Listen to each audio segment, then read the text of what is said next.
আমাকে অনেকে ভালোবাসে, অনেকে আবার বেদাতি বলে। কেন বেদাতি বলে জানেন? কারণ আমি নবীজিকে দাঁড়িয়ে সালাতু সালাম দিই তাই। আমাকে অনেক মাজার পূজারি বলে। কেন বলে জানেন? যাদের দ্বারাই আমরা ইসলাম পেয়েছি, ওলিয়া উলিয়াদেরকে আমি সম্মান করে তাদের মাজারে জিয়ারত করতে যাই বলে। আমাকে অনেকে বেদাতি বলে। কেন বলে জানেন? কারণ আমার নবীকে আমি নূরের নবী মনে করি তাই। আমাকে অনেক বেদাতি বলে। কেন বলে জানেন? কারণ আমার নবীর সম্মান রক্ষার্থে, সম্মান বাড়াতে গিয়ে আমি আমার নবীকে জানের চাইতে বেশি ভালোবাসি তাই।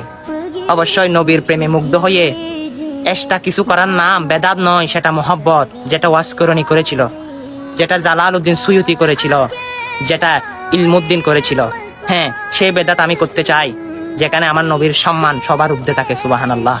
সেই বেদাত আমি করতে চাই যেখানে আমার নবীর সম্মান আমি সবার উপরে নিয়ে যেতে চাই।